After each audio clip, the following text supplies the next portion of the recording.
विश्व वंदनीय देवादिदेव खजरसी चंद प्रभु भगवान की जय जय जय।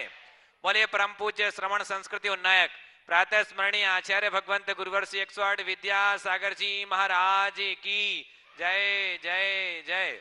बोलिए परम पूज्य गुणायतन प्रणेता शंका समाधान प्रवर्तक भावना योग प्रवर्तक प्रखर वक्ता मुनिवर श्री 108 प्रमाण सागर जी महाराज की जय जय जय। बोलिए परम पूज्य मुनिवर श्री 108 अरह सागर जी महाराज की जय जय जय। सत्य और संस्कृति का सजा ये भव्य वितान कदम मिलाकर बढ़ चले धर्म और विज्ञान।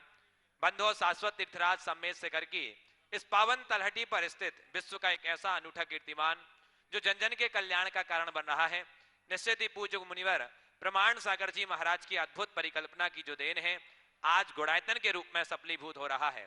आने वाले समय में न जाने कितने लोगों के सम्यक का कारण बनेगा गुणायतन और आने वाली युवा पीढ़ी के लिए एक मार्गदर्शक के रूप में होगा गुणायतन। बंधो जो लोग भारत चैनल प्रमाणिक ऐप के माध्यम से घर बैठे देख रहे हैं, जो लोग साक्षात यहाँ उपस्थित हैं, सभी से मैं निवेदन करूंगा अपने जीवन का सर्वोत्कृष्ट लगा करके यहाँ पर सातिशय पुण्य का अर्जन कीजिए। दान और योगदान दे करके सातिशय पुण्य का अर्जन कीजिए। बंधुओं जैसा कि आपको विदित है प्रतिदिन पूज्य गुरुदेव के मुखारविंद से शानधारा संपन्न होती है गुणायतन परिसर में। यदि आप चाहते हैं कि आपकी वैवाहिक वर्षगांठ जन्म दिवस या किसी विशेष अवसर पर यहाँ शानधारा संपन्न हो तो आप नीचे चल रहे नंबरों पर आप सपरिवार नाम प्रेषित कर सकते हैं। नित्य और मासिक शानधारा के भी पुण्यार्जक बन सकते हैं। आइए अब जिन लोगों ने गुणायतन से जुड़ करके अपने आप को धन्य किया है उनके मैं नामों की उद्घोषणा कर रहा हूं। सर्वप्रथम निर्माण निधि सदस्य के रूप में यदि वो उपस्थित हैं तो अपने ही स्थान पर खड़े हो जाएंगे और वहीं से नमन वंदन करेंगे। चेन्नई से श्री रंजीत मेहता, भीलवाड़ा से श्री पारस जैन, श्रीमती कनक जैन, प्राचीर जैन और मुंबई से श्रीमती लाड़ाबाई पापड़ीवाल, श्रीमती मीनू जैन सपरिवार जोरदार करतल ध्वनि से स्वागत वंदन और अभिनंदन कीजिए। इसी कड़ी में जिन्होंने ऑनलाइन निर्माण मित्र की सदस्यता प्राप्त की है श्रीमती त्रिशला देवी जैन, धर्मपत्नी स्वर्गीय धर्मपाल जैन, राकेश कुमार जैन, न्यू दिल्ली। सूत्रधार के रूप में जुड़े हैं पुणे से प्रणोती अशोक खड़गे सुपुत्री श्रीमती विजया अशोक खड़गे समस्त परिवार। जोरदार करतल ध्वनि से स्वागत वंदन अभिनंदन कीजिए। साथ ही हमारे बीच में श्रीमती शकुंतला जैन छिंदवाड़ा, स्वर्गीय श्री आनंद किरण जी के ओर से आज उन्होंने गुणायतन के लिए 25,000 रुपए की राशि समर्पित की है। सुनील जैन, शैला जैन भेड़ाघाट से हमारे बीच उपस्थित आ जाइए। सुनील जैन जी की सासू माँ है, आ जाएं। और उनके सम्मान के लिए बुला रहा हूं श्री शैलेंद्र जी मुख्य प्रशासक गुणायतन, साथ में सिद्धार्थ जी कासलीवाल प्रशासक गुणायतन आएंगे उस ओर। आप जाए, आ जाइए, यहीं आ जाइए, मध्य में आ जाइए, यहीं पर आए और यहीं से सम्मान को प्राप्त करें। जोरदार करतल ध्वनि से अभिनंदन कीजिए। हमारे बीच में है सुनील जैन, शैला जैन जी भेड़ाघाट से और इनकी सासू माँ ने आज शकुंतला जी छिंदवाड़ा, स्वर्गीय आनंद किरण जी ने 25,000 रुपये राशि समर्पित की है। आइए इसी कड़ी में अब मैं संस्थापक सदस्य की घोषणा कर रहा हूं जिन्होंने आज गुणायतन ट्रस्टी के रूप में जुड़ करके अपने आप को धन्य किया है। बड़े ही सम्मान के साथ नाम ले रहा हूं, आपकी करतल ध्वनि बजती रहे। फारूक नगर गुड़गांव से श्री प्रेमचंद जैन, श्रीमती बिमला जैन, राजीव सुमन, अरुण सालू जी, नमन, वंशिका, स्वीटी, विपुल, भाविक जी, तिलका जैन समस्त परिवार। जोरदार करतल ध्वनि से अभिनंदन कीजिए।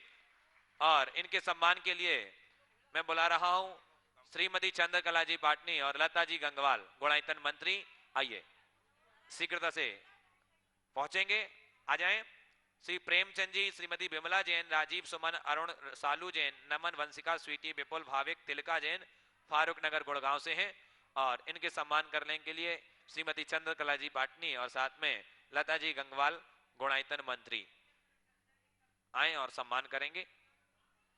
और इसी कड़ी में जिन्होंने चातुर्मास के दौरान शाश्वत सिद्धि कलश स्थापना करने का सौभाग्य प्राप्त किया था, हमारे गुणायतन के ट्रस्टी भी हैं। ऐसे इंदौर मध्य प्रदेश से श्री सुनील कुमार जी, सुधीर कुमार जी, बिलाला, समस्त बिलाला परिवार, शांति मेडिकोज हमारे समक्ष है। आप आ जाएंगे और पूज्य गुरुदेव के कर कमलों से शाश्वत सिद्धि कलश प्राप्त करेंगे। एक बार जोरदार करतल ध्वनि से अभिनंदन कीजिए हमारे ट्रस्टी परिवार का। और साथ ही गुणायतन के ट्रस्टी श्री सुनील कुमार जी, सुधीर कुमार जी, बिलाला एवं समस्त बिलाला परिवार इंदौर मध्य प्रदेश से हमारे बीच में है। आइए पूज्य गुरुदेव के कर कमलों से शाश्वत सिद्धि कलश प्राप्त करेंगे। आइए साथ में गुणायतन सीईओ सुभाष जी आ जाएं और सिद्धार्थ जी, शैलेंद्र जी मुख्य प्रशासक गुणायतन वो भी आ जाएं। आ जाइए, आप भी आइए। आइए एक बार जोरदार करतल ध्वनि से अभिनंदन कीजिए। इन्होंने शाश्वत सिद्धि कलश रखने का ये सौभाग्य प्राप्त किया था और जो हमेशा हर कार्य के लिए समर्पित रहते हैं गुणायतन के लिए, ऐसे बिलाला परिवार का पूरा गुणायतन परिवार हृदय से स्वागत, वंदन और अभिनंदन करता है। आइए अब बंधु चलते हैं। हम सभी जिसके लिए इंतजार कर रहे हैं बेसब्री से शंका समाधान के इस विशेष सत्र से जुड़ रहे हैं और इस शंका समाधान के विशेष सत्र के विशेष संचालन हेतु मैं बुला रहा हूं बड़े सम्मान के साथ आदरणीय पंडित सुदर्शन जी पिंडरई।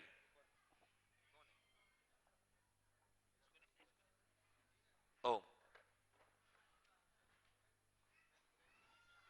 बड़ी जगत बंद आदिनाथ भगवान की, संत श्रवण आचार्य भगवान विद्यासागर जी महाराज की जय जय जय। परम पूज्य प्रमाणिक संत महामना मुनिराज प्रमासागर जी महाराज की, परम पूज्य अनंत सागर जी महाराज की।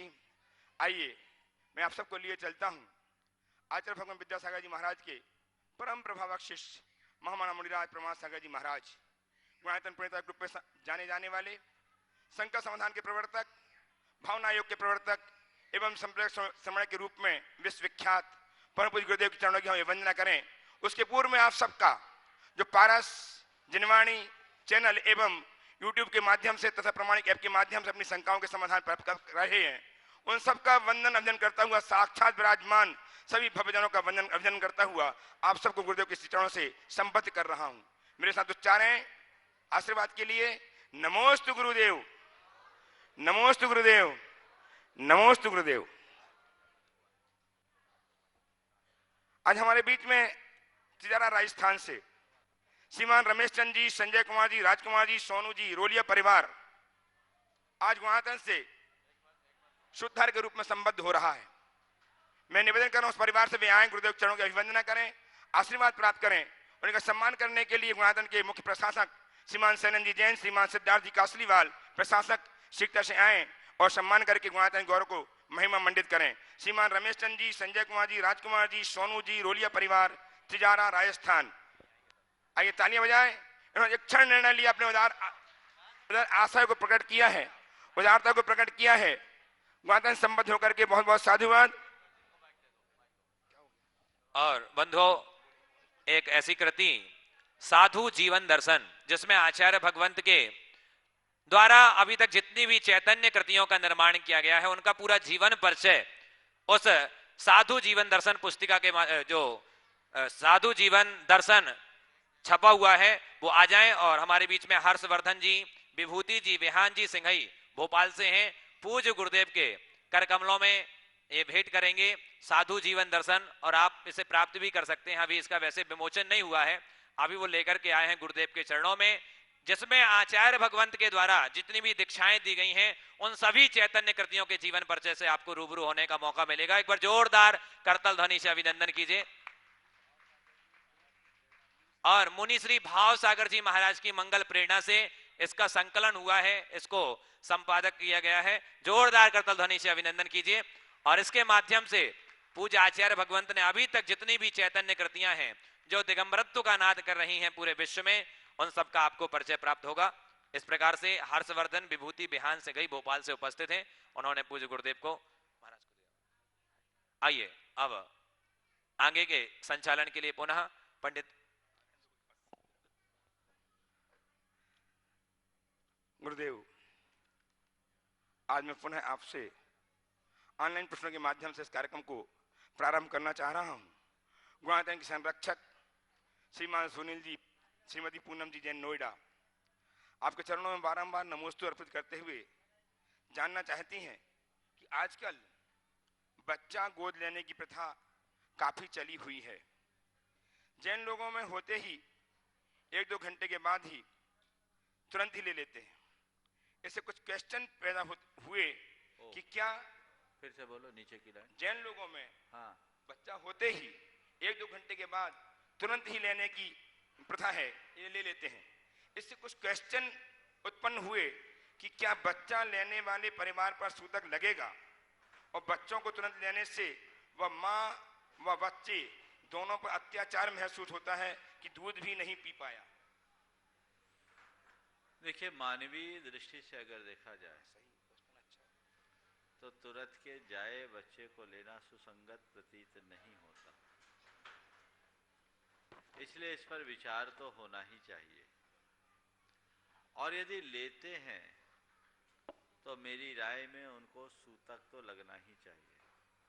हालांकि हमारे पुराणों में भी ऐसे अनेक प्रसंग आते हैं जिनमें तुरंत के जाए बच्चों को माँ के द्वारा परिस्थिति विशेष के कारण छोड़ने के प्रसंग आते हैं।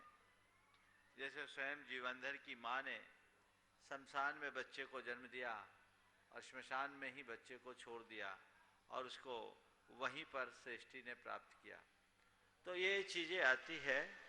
अगर कोई अज्ञात कुलशील वाले बच्चों को लेते भी है तो सूतक मानना चाहिए, और तुरंत लेना थोड़ा सुसंगत प्रतीत नहीं होता। हाँ, यदि माँ उस बच्चे को नहीं चाहती हो और उस बच्चे की कोई बच्चे के साथ कुछ दूसरी स्थिति बनने की स्थिति हो तो लेने में कोई दोष नहीं। ओ गुरुदेव, एक प्रश्न, इसमें नाम तो लिखा है लेकिन उन्होंने लिखा है, मैं अपना नाम गुप्त रखना चाहता हूं। आपके चरणों में कोटि कोटि नमन।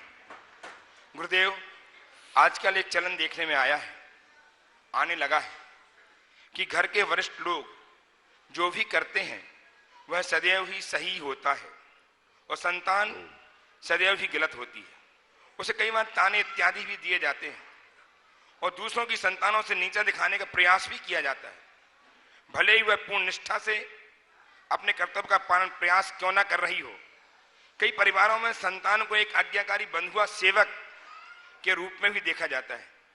गुरुवर, मेरा प्रश्न यह है कि क्या वरिष्ठ लोग सदैव सही और संतान सदैव गलत ही होती है और संतान का स्वयं का कोई मान सम्मान व भावनाएं नहीं होती? यदि संतान सदैव गलत होती है तब तो संतान को जन्म देने की अपेक्षा कोई वेतन भोगी ही रख लेना प्रारंभ कर देना चाहिए। जो आज्ञा ना माने तो निकाल कर दूसरा रख लिया जाए। गुरुदेव, विकट समस्या का जिन्होंने भी ये सवाल रखा है उन्होंने अपने अंदर की व्यथा प्रकट की। निश्चित ऐसा हो सकता है उनके साथ कुछ घटा हो और उससे पीड़ित होकर के वे ऐसा कर रहे हैं। लेकिन जहाँ तक मेरा मानना है, संतान को संतान की तरह नहीं अपने कलेजे के टुकड़े की तरह देखना चाहिए। वो तो तुम्हारे रक्त का अंश है, वो तुम्हारा अपना ही खून है। जहाँ तक सवाल है संतान से आशा और अपेक्षा रखने की, तो चूंकि संतान अपनी निजी संतान है, हर माँ बाप अपने संतान से कुछ विशेष आशा और अपेक्षाएं रखते हैं, इसमें कुछ सोचने की बात नहीं है, वो रखेंगे। लेकिन वरिष्ठ सही ही होते हैं और संतान गलत ही होती है, ये बात सुसंगत नहीं है। कई बार बड़े भी गलत हो सकते हैं और कई बार बच्चे भी सही हो सकते हैं। दोनों बातों को हमें देखना चाहिए और आपस में सामंजस्य बना करके सारा कार्य करना चाहिए। ये जो बात की पंक्ति है कि ऐसे संतान को अगर एक वेतन भोगी व्यक्ति की तरह रखे तो संतान की जन्म की जगह हम एक मजदूर क्यों न रखें। मैं कई बार बोल चुका हूँ, आप अपने संतान को संतान माने, एसेट मानने की भूल ना करें, उन्हें एसेट ना बनाएं। उनके साथ ऐसा प्रेमपूर्ण व्यवहार, उन्हें ऐसा संस्कार दे कि उन्हें ज़्यादा कुछ कहने की आवश्यकता ही न रहे। गुरुदेव, नितिन जी जैन बिनौरी बागपत से हाँ, आपके चरणों में बारंबार नमोस्तु करते हुए जानना चाहते हैं। एक अद्भुत प्रश्न किया है। किसी ने स्त्री के नाम के आगे लगने वाले श्रीमती शब्द का क्या गजब का अर्थ बताया है कि श्री अर्थात लक्ष्मी, मति अर्थात सरस्वती, यानी जहां लक्ष्मी और सरस्वती एक साथ निवास करती हैं उसे श्रीमती कहते हैं। तो गुरुदेव, मेरी शंका यह है कि इतना जानने के बावजूद भी पुरुष अपने को ही महान क्यों मानता है? पुरुष बहुत अच्छा विन्यास।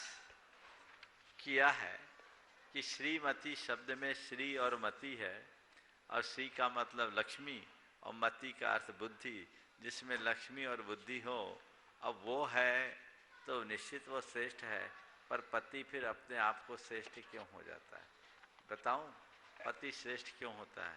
क्योंकि श्रीमती ने उसे अपना पति स्वीकार किया है। तो जिसके पास लक्ष्मी है, जिसके पास बुद्धि है, उसने जिसे पति स्वीकार लिया, यानी उससे श्रेष्ठ। क्यों? चलिए ठीक, आगे।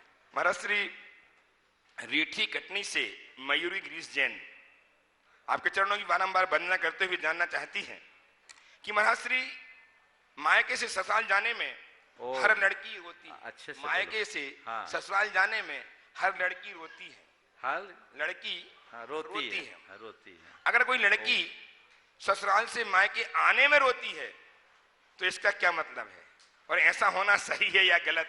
कृपया समाधान करें। देखिए, मेरी राय में न तो लड़की को ससुराल जाते समय रोना चाहिए, न आते समय रोना चाहिए। उसे ये मान करके चलना चाहिए कि ये तो मेरी नियति है, मुझे तो दो घर का दीपक बनने के लिए जन्म दिया गया है। प्रकृति ने मुझे जन्मा ही इसलिए है। मैं उभय कुल विवर्धिनी हूँ, तो ये घर भी मेरा है, वो घर भी मेरा है। जब एक व्यक्ति के 4 मकान होते हैं तो घर बदलने में कोई रोता है क्या? तो फिर क्यों? पति का घर भी मेरा घर है और पिता का घर भी मेरा घर है। ये मानसिकता बना के चलो तो न जाने में रोने की बात होगी, न आने में रोने की बात होगी। जहाँ रहना है रहो, और जहाँ जरूरत पड़े वहाँ की कमान थाम लो। आज गुरुदेव के चरणों के वंदनार्थ सैन फ्रांसिस्को अमेरिका से श्रीमान राजीव जी अपनी मातुश्री श्रीमती इंदिरा जी के साथ एवं सुशीला जी, रीटा जी हर्ष स्वाति के साथ रांची से उपस्थित हैं। वे आए गुरुदेव के चरणों की अभिवंदना करें और प्रश्न प्रस्तुत करने की तैयार रहें। तब तक मैं एक प्रश्न मानसी ऑनलाइन अंतिम प्रश्न ले रहा हूं। कर्नाटक के बेंगलुरु से स्वस्तिक जैन आपके चरणों में बारंबार नमोस्तु करते हुए जानना चाहते हैं कि गुरुदेव, कुछ दिन पहले शंका समाधान में आपने बताया था कि विदेश में प्रतिकूल परिस्थितियों में किया गया धर्म का 100 गुना पुण्य मिलता है। तो महाराज श्री, हमारे एक मित्र जो अभी विदेश में हैं, उनका मैसेज आया कि हम तो यहाँ विदेश में ही अपने देश से 100 गुना ज्यादा पुण्य कमा रहे हैं। तो महाराज जी, उनका एक तर्क कहाँ तक उचित है? और अगर उचित है तो महाराज जी, हर वो जो जाव करने वाला व्यक्ति जो संभव है कि विदेश में जाने में, वो विदेश में ही काम करना पसंद करेगा, क्योंकि उसको एक ही समान की क्रिया का भारत में 1 गुना की अपेक्षा 100 गुना पुण्य प्राप्त होगा। देखिए, मैंने जो बात कहा है, थोड़ा सा भैया ओ मैंने जो बात कही उसे पुनः दोहरा रहा हूं। विपरीत परिस्थितियों में किया गया धर्म 100 गुना फल देता है। जो कह रहे हैं कि मैं विदेश में रहकर 100 गुना धर्म का फल प्राप्त कर रहा हूं, मैं उनसे सहमत हो सकता हूं भी, बशर्ते वो वहां रहकर धर्म करे। अगर वहां रहकर धर्म कर रहे हैं तो निश्चित वो प्रशंसनीय है, पर धर्म का केवल बहाना बना रहे हैं और कर्म कर रहे हैं तो वो जाने, तो फिर सब तरीके से जाएंगे। इसलिए परिस्थिति वश यदि हम कहीं जाएं और वहां हमें अवसर न मिल पाए और वहां रहते हुए हम जितना कर सके अति उत्तम है।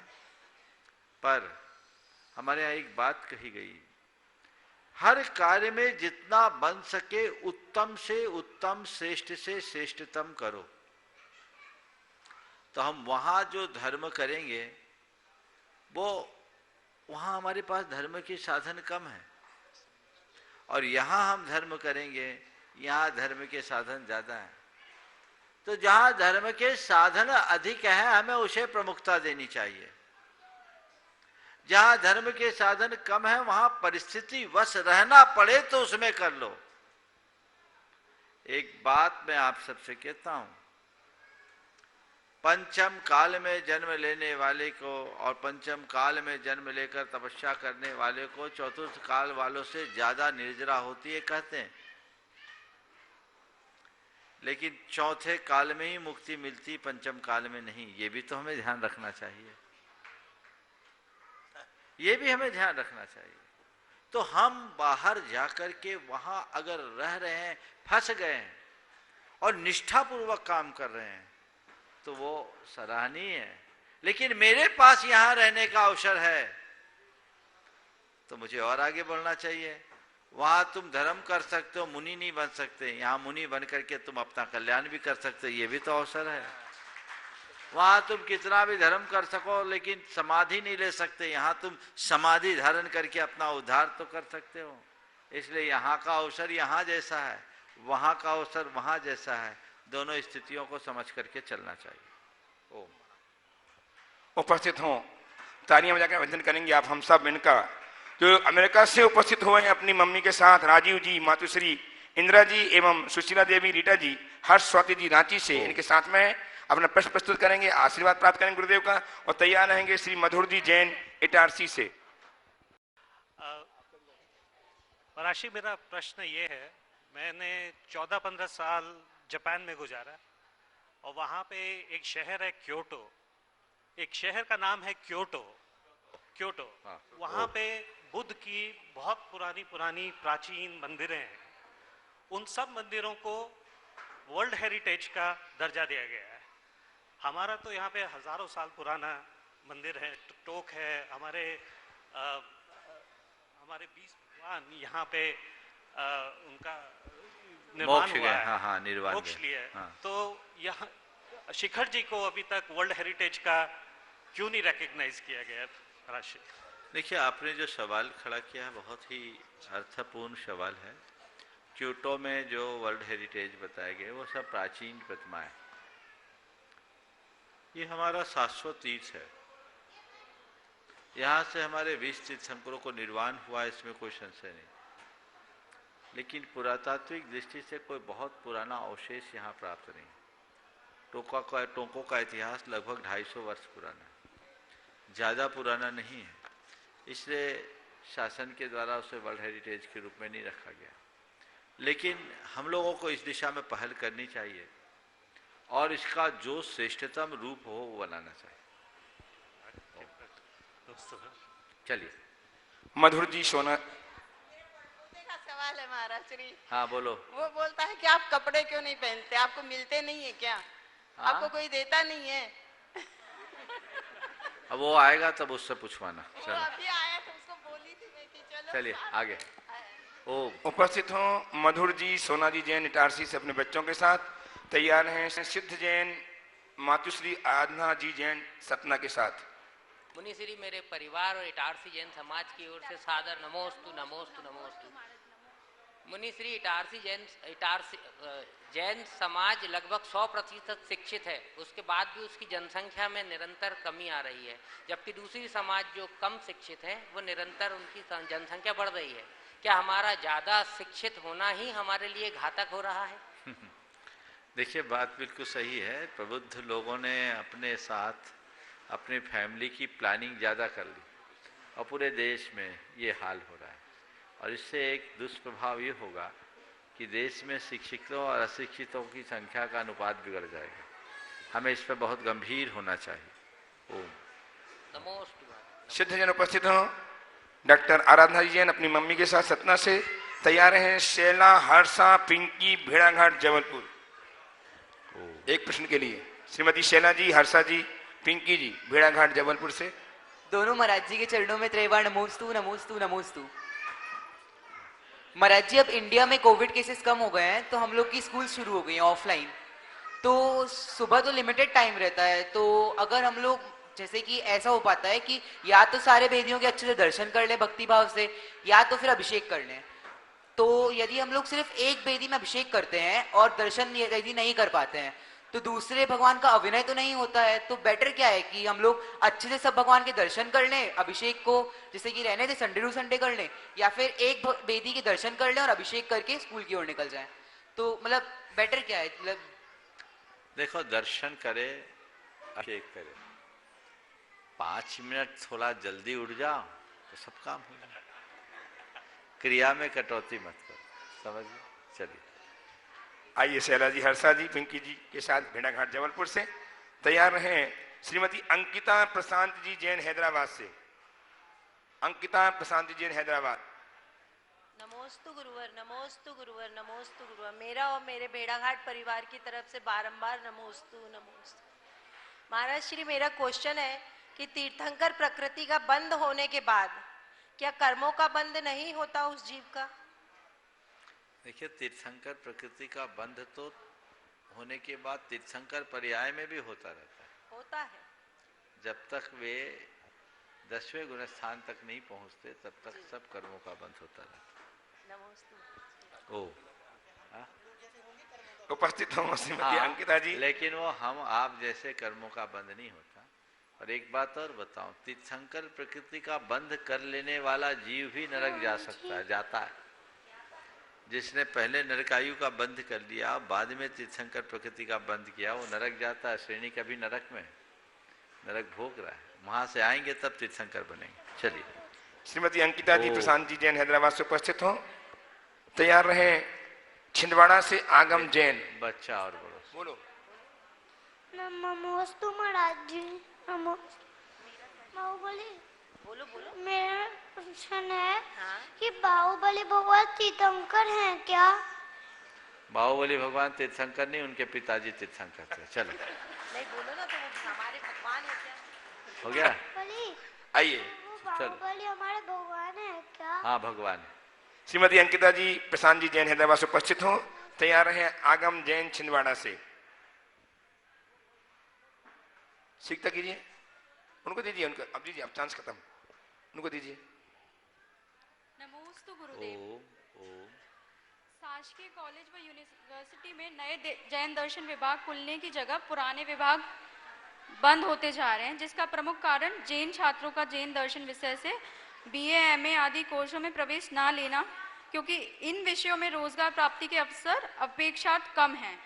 तो किंतु ऐसे छात्र जिनका लक्ष्य शिक्षा प्राप्त करने के बाद पारिवारिक व्यवसाय संभालना है, वह जैन दर्शन पर आधारित कोर्सों में प्रवेश ले ही सकते हैं ताकि विभाग बंद ना हो और छात्र बढ़ने से जैन शिक्षकों की भर्ती, रोजगार के अवसर भी बढ़े। कृपया मार्गदर्शन बिल्कुल सही बात आपने कहा है, और इस विषय में मैंने अनेक बार मार्गदर्शन दिया कि लोगों को जहाँ जहाँ जैन दर्शन की अध्यापन की व्यवस्था है वहाँ अपनी भागीदारी रखनी चाहिए और इतनी रुचि रखनी चाहिए कि इसमें अध्ययन अध्यापन की क्रियाएं हों। आप किसी भी विषय से अगर ग्रेजुएशन करते हैं तो उसके बाद एक अतिरिक्त कम से कम जैन दर्शन के विषय में कर सकते हैं। स्त्री पुरुषों सभी को ध्यान रखना चाहिए ताकि विश्वविद्यालयीन पढ़ाई में ये जुड़ सके और हमारे जहाँ जहाँ विभाग है वो उनकी निरंतरता बनी रहे। आइए आगम जी छिंदवाड़ा से ही हर्ष जैन उपस्थित हों। सीखते करें नहीं है हर्ष, आगम नहीं है। अगला बोलो। आइए। हाँ बोलिए, जब तक बोलिए। अक्षय जैन छिंदवाड़ा से ही। मैं भोपाल से रुचि लाइव इसके की तरफ सब जैन वासियों की तरफ से नमोस्तु भगवान नमोस्तु। आज से कुछ शताब्दी पहले नेमा, कलार, कसार आदि अनेक जाति के लोग जैन धर्मानुयायी थे। प्राचीन जैन प्रतिमाओं की प्रशस्ति पर इनकी जाति, गोत्र आदि का आज भी अंकित है। इनको पुनः जैनत्व से जोड़ने के विषय में जैन समाज उदासीन क्यों है? कृपया इस विषय में समाज को कुछ मार्गदर्शन प्रदान करें। देखिए, बहुत ही महत्वपूर्ण बात आपने उपस्थित की है। ये बात सत्य है कि एक समय में भारत की बहुसंख्यक समाज जैन धर्मावलंबी थी और ये हम सबका दुर्भाग्य है कि आज हम बहुसंख्यक से अल्पसंख्यक समाज की श्रेणी में आ गए। आपने जिन समाजों का उल्लेख किया, नेमा, कलार, अशाटी, अन्य अनेक समाज जो कभी जैन धर्मानुयायी थे आज हमसे दूर हो गए। एक दक्षिण भारत में कासार है, बहुत सारे जयसवाल बंधु भी जैन धर्म का पालन करते थे। कलार में उनके आते हैं, इधर झारखंड, बिहार, बंगाल, उड़ीसा, इस क्षेत्र में सराग जाति, इनमें से बहुत सारे लोग वापस जैन धर्म के साथ जुड़े हैं। हम लोगों को इनके लिए प्रयास करना चाहिए, पर बीच का अंतराल इतना लंबा हो गया कि वे बहुत दूर चले गए।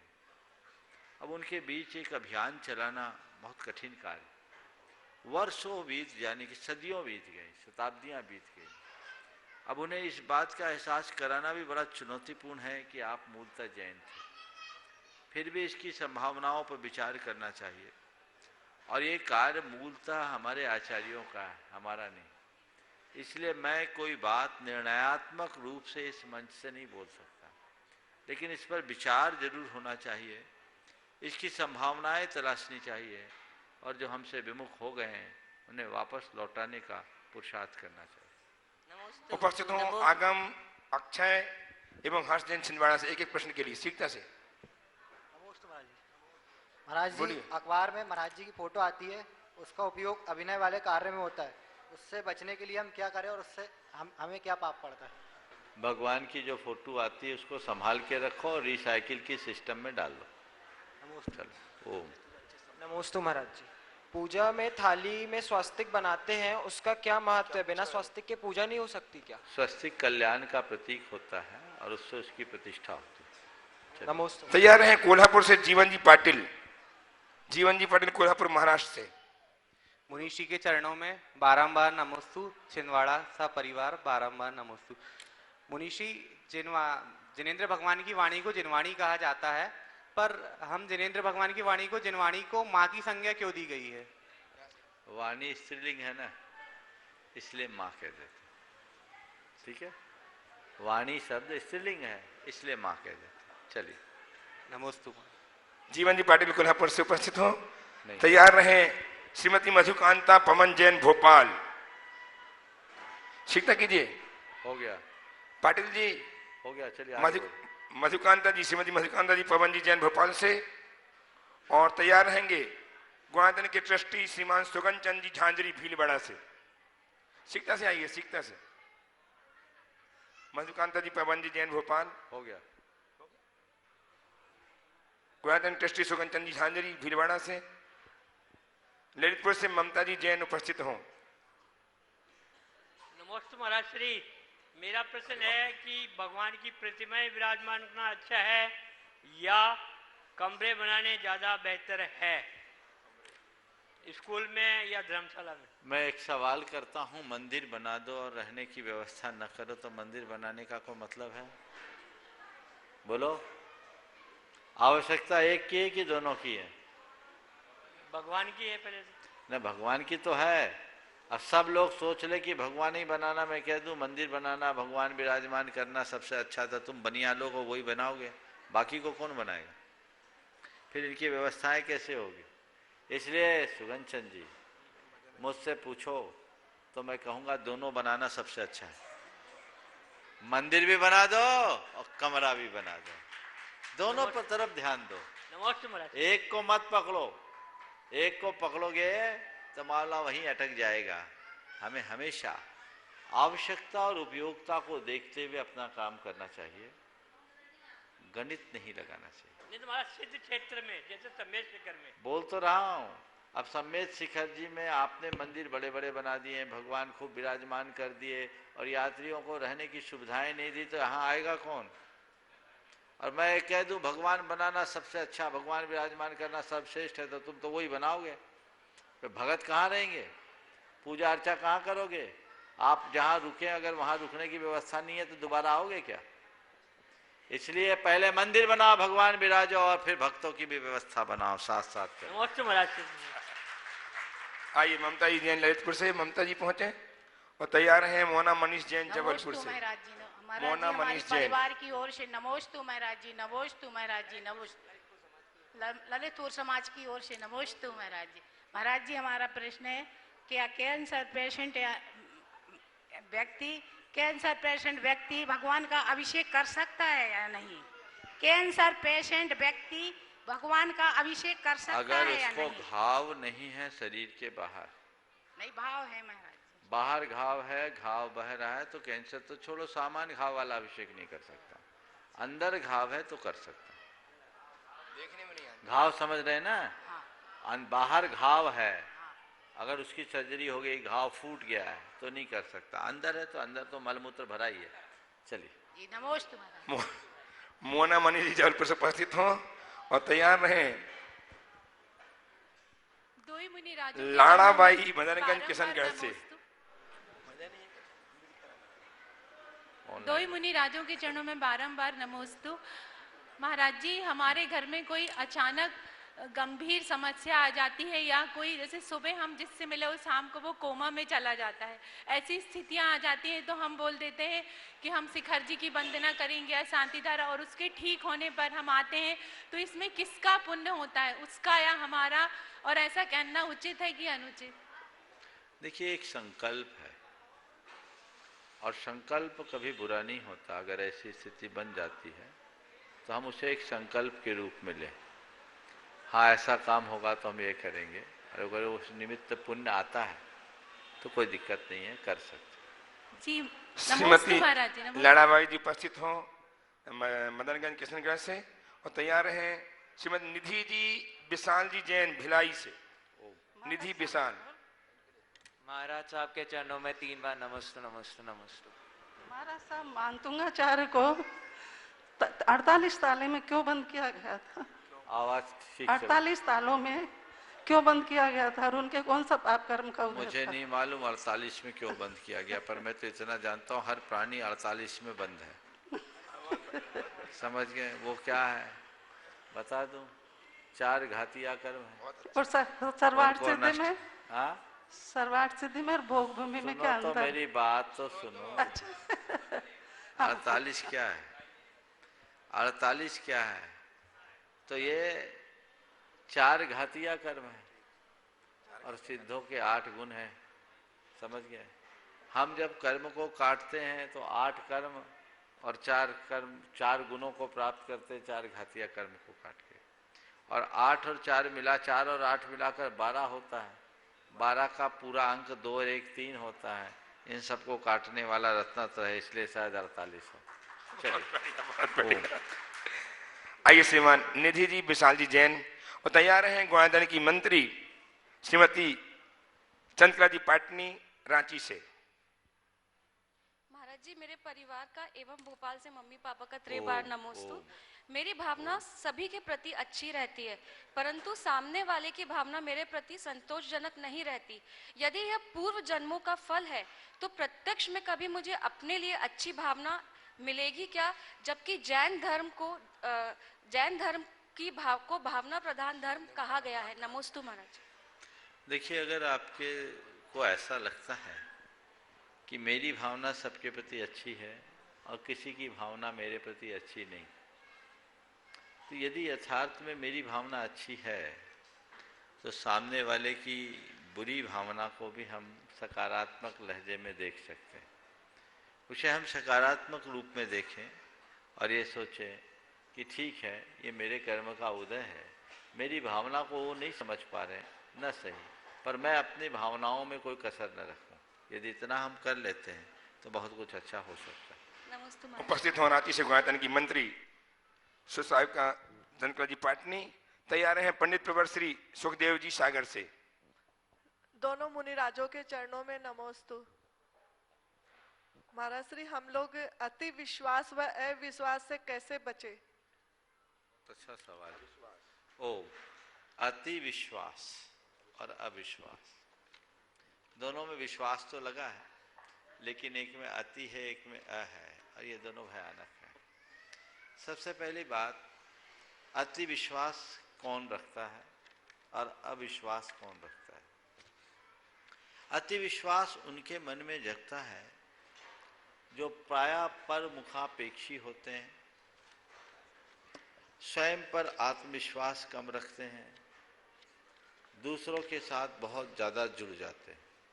तो किसी पर जरूरत से अधिक विश्वास रखना अति विश्वास, और खुद की क्षमताओं को भी ज़्यादा आंक लेना, ये भी अति विश्वास है, जिसको हम ओवर कॉन्फिडेंस कहते हैं।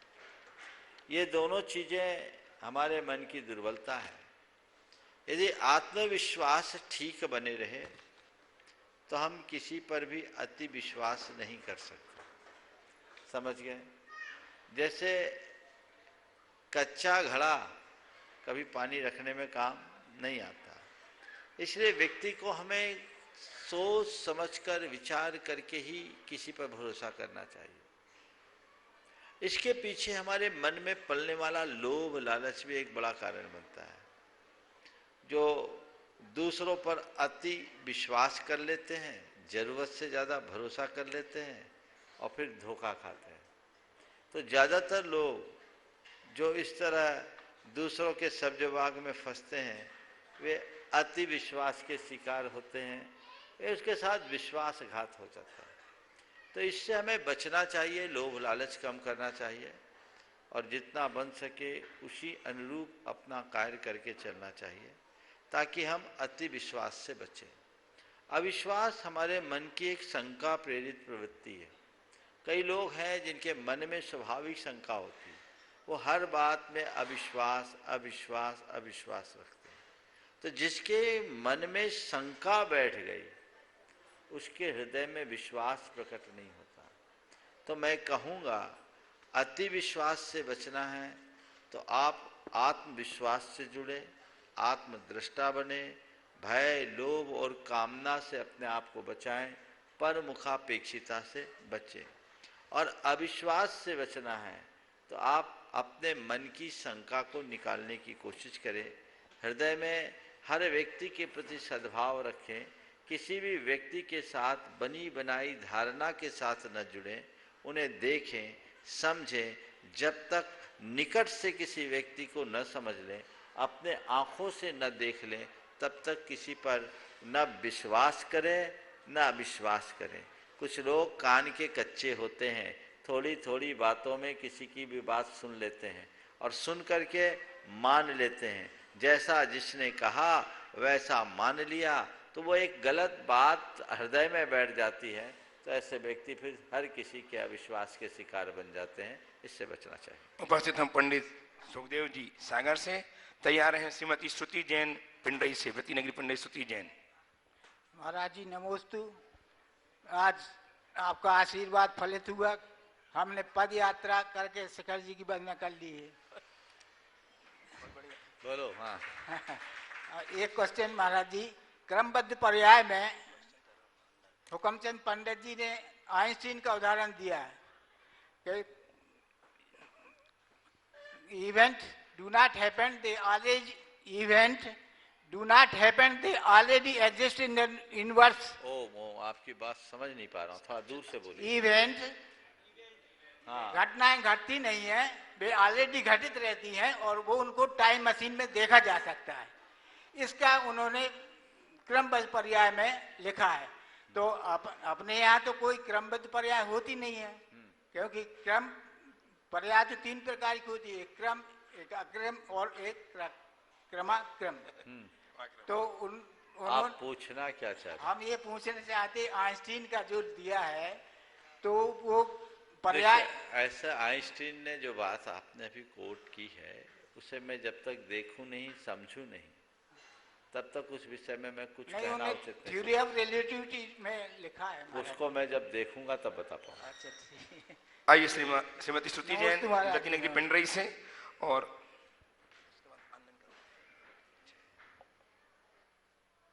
मुनि द्वय के चरणों में नमोस्तु नमोस्तु नमोस्तु।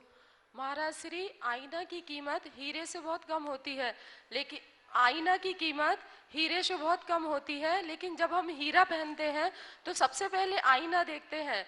तो हीरा कीमती है कि आईना कीमती है? बहुत अच्छा सवाल। आईने की कीमत हीरे से बहुत कम होती है, लेकिन जब कभी हीरा पहनते हैं तो सबसे पहले आईना देखते हैं। कीमती क्या है, हीरा या आईना? बात समझने की है। मैं तो ये कहूँगा आईना के अभाव में हीरे की कोई कीमत नहीं। हम हीरा पहने हैं, हीरा पहन के देखें तो अपनी स्थिति को देख करके चलना चाहिए। और इसी से हमें एक बात सीखना चाहिए, हम किसी को कमजोर समझते हैं, पर आज जिसे हम कमजोर समझ रहे हैं कई बार वही हमारे मूल्यांकन का आधार बनता है। इसलिए कभी किसी को कमजोर न समझे, कभी किसी को हल्केपन से न देखें, बृहद दृष्टि से देख करके ही अपना व्यवहार करें। नमोस्तु महाराज श्री। गुरुदेव हेमंत जी शर्मा जयपुर से आपके चरणों में बारंबार नमोस्तु करते हुए अपनी शंका प्रस्तुत कर रहे हैं। काफी लंबे गुरुदेव, मैं आपका शंका समाधान काफी लंबी समय से देख रहा हूं और आपके ज्ञान और याददाश्त को नमन करता हूं। मुनिवर, धर्म से संबंधित ज्ञान तो कोई भी जैन मुनि दे सकते हैं। मैं चाहता हूं कि आप केवल सामाजिक, पारिवारिक और ज्वलन समस्याओं के समाधान ही किया करें, क्योंकि आप मानते होंगे कि आप जैन मुनि हैं, लेकिन मेरा मानना है कि आप सभी धर्मों में सर्वमान्य हैं। मैं आपको अपना गुरु मानता हूं। देखिए, शर्मा जी का सुझाव अपनी जगह सही है और इस मंच में तो सभी तरह के लोगों के सवाल आते हैं और आज मैं तो हमेशा कहता हूँ, शास्त्र की बातें भी जीवन के लिए हैं। हम शास्त्र की बातों को भी जीवन के संदर्भ में समझने की कोशिश करें। बहुलता से यहाँ वही सवाल आते हैं जो हमारे रोजमर्रा के जीवन में जीवन व्यवहार से संबद्ध होते हैं। धर्म और जीवन व्यवहार से जुड़े सवाल ही यहाँ मुख्य रूप से रखे जाते हैं। यदा कदा लोग जो शास्त्रीय प्रश्न भी ले आते हैं, उससे कई लोगों को ऐसे जिनको जैन धर्म का कुछ भी ज्ञान नहीं, ऐसे बहुत सारे जैन लोगों को भी चीज़ें समझ में नहीं आती। तो जिन चीज़ों को आप लोग समझते हैं, बिल्कुल सही सुझाव है। ऐसे भी यहाँ प्राय छटनी हो जाती है, लेकिन कई लोग हैं जो उसके बावजूद अपना प्रश्न उस रूप में रखते हैं, तो भी उसे सुन करके दूसरे लोगों को भी चाहिए कि इसे जिज्ञासु भाव से सुन ले, क्योंकि वो भी अंततः हमारे कल्याण की ही बात है। गुरुदेव, टीकमगढ़ मध्य प्रदेश से अंशु जैन एक छोटा सा प्रश्न प्रस्तुत कर रही नमोस्तु करते हुए कि महाराज श्री, अंदर वाली पूजा का महत्व ज्यादा है या बाहर वाली पूजा का महत्व? फिर से बोलो। अंदर वाली पूजा का महत्व ज्यादा है या बाहर वाली पूजा का ज्यादा महत्व है? देखिए, पूजा का महत्व है। अब अंदर वाली और बाहर वाली का मतलब पहले समझो। अंदर वाली पूजा और बाहर वाली पूजा, इसको दो संदर्भ में देखा जा सकता है। एक 10 लोगों के बीच हम पूजा कर रहे हैं और एक अकेले पूजा कर रहे हैं। एक सार्वजनिक समारोह में पूजा कर रहे हैं और एक एकांत में पूजा कर रहे हैं।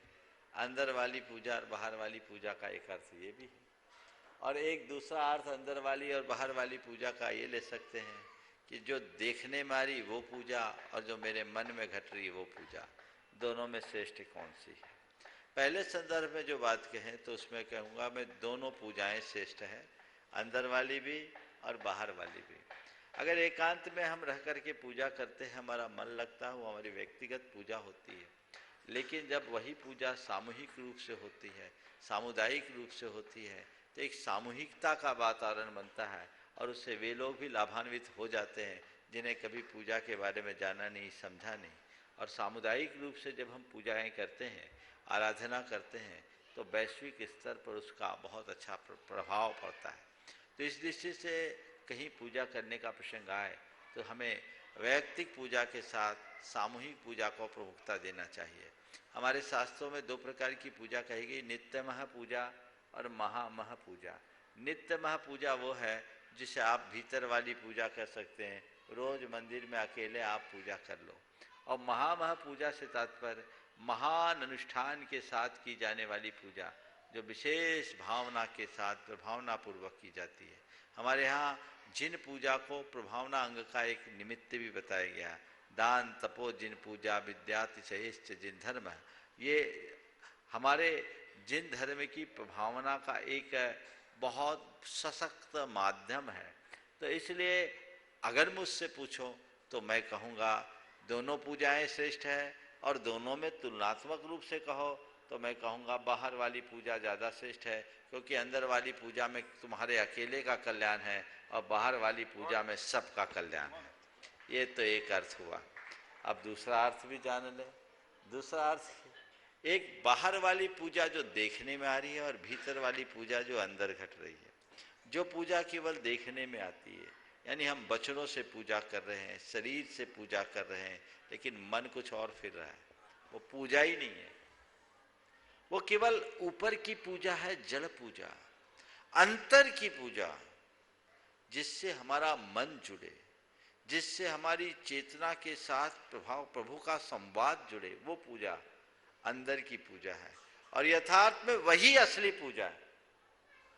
और एक और तीसरा अर्थ भी बता दूं, बाहर की पूजा और अंदर की पूजा। प्रभु की गुणों का आराधन करना बाहर की पूजा है, और अपनी चेतना का गुणात्मक विकास करना वो अंदर की पूजा है। यही निश्चय पूजा है। तो आप उस दृष्टि से पूछो तो मैं अंदर की पूजा को ही श्रेष्ठ कहूंगा। तो मैंने 3 दृष्टियां दे दी, तीनों को अलग अलग समझ लेने की जरूरत है। महाराज श्री नरेंद्र सुभाषिनी सेठ इंदौर से आपके चरणों की बारंबार वंदना करते हुए जानना चाहती हैं कि गुरुदेव, जब घर का चिराग बुझ गया हो, जब घर का चिराग बुझ गया हो, तब आंख खोलने पर ज्योति दिखाई देती है और बंद करने पर डर लगता है। ऐसी स्थिति में परिणामों में समता कैसे लाएं? घर का चिराग बुझ गया हो तो आंख खोलने पर ज्योति और बंद करने पर डर दिखाई लगता है। ऐसी स्थिति में क्या करें? देखिए, सवाल चिराग का बुझने का है। ये सब स्थितियां अपने आप दूर होगी यदि हमने जीवन की वास्तविकता को समझते हुए उसे स्वीकार लिया। हमें चाहिए कि हम उसे स्वीकार करें। घटनाएं ये तो घटती ही रहती है, बनती है, बदलते रहती है, इनमें कभी एक रूपता नहीं होती। इसलिए चिराग जला है, बुझेगा, बुझ जाने दीजिए, उसे स्वीकारिए। और गुरुदेव कहते हैं चिराग की चिंता मत करो, चिराग बुझ गया। एक दिन किसी ने कहा चिराग बुझ गया, गुरुदेव कहते हैं मैं तो चाहता हूं चिराग बुझे। चिराग बुझ गया, बोले मैं तो चाहता हूं चिराग बुझे। बोले चिराग बुझे मतलब चिरकालीन राग की आग बुझ जाए, चिर आग बुझ जाए। ये चिराग बुझा, इससे क्या फर्क? चिर आग बुझे, समझ गए? तो किसी ने कहा चिराग जलाओ, गुरु ने कहा चिराग बुझाओ, चिर की आग बुझाओ। वो राग की आग है, वो बुझ जाएगी ना तो न ज्योति की समस्या होगी, न भय खड़ा होगा, मन सदा आनंदमय बना रहेगा। गुरुदेव, अंतिम ऑनलाइन प्रश्न बाल कुमार सुधा साहित्य संस्कृति जैन बाजना छतरपुर से आपके चरणों में बारंबार नमोस्तु करते जानना चाहते हैं। पूज्य गुरुवर, हम भगवान को मानते हैं, उनके प्रति श्रद्धा, विनय, विश्वास भी रखते हैं, लेकिन जब भगवान की बात मानने आती है तो नहीं मानते। पूज्य गुरुवर, हमें उपाय बताइए कि हम क्या करें। ये तो सबकी समस्या है। भगवान को मानना सरल है, भगवान की मानना कठिन है। आपने पूछा हम ऐसा नहीं करते तो क्या करें? तो एक ही बात है, भगवान की मानोगे तो भगवान की कृपा तुम पर होगी, और भगवान की नहीं मानोगे तो भगवान की असल कृपा से वंचित रहोगे। मन में एक ही बात जगाओ कि मुझे भगवान की कृपा का लाभ लेना है, भगवान की कृपा पानी है। ये बात, ये धारणा यदि मन में अच्छे से बैठ गई तो आपका चित्त सदैव भगवान के साथ जुड़ेगा, और न केवल जुड़ेगा अपितु आप भगवान के साथ जुड़ाव रखते हुए अपने जीवन का पथ भी प्रशस्त कर सकोगे। तो मुझे भगवान को ही नहीं, भगवान की मानना है, ये धारणा बनाओ। जैसे एक पिता के 2 पुत्र हों, एक वो जो पिता की रात दिन सेवा तो करता है पर बात एक नहीं मानता, और दूसरा वो है जो अपनी परिस्थितियों के कारण पिता की सेवा भले न कर पाए पर बात मानने में कहीं कोई कमी नहीं रखता। आप बताइए, आपके 2 पुत्र हों तो आप किस पर ज़्यादा प्रसन्न होंगे, पहले वाले पर कि दूसरे वाले पर? हाँ, बाद वाले पर ना। तो बाद वाले पर आप अगर प्रसन्न होना चाहते हैं तो ये भी ध्यान रखो, भगवान के सच्चे पुत्र बनो, सच्चे संतान बनो, जिससे हम उनको मानने के साथ साथ उनकी भी मानना शुरू करें।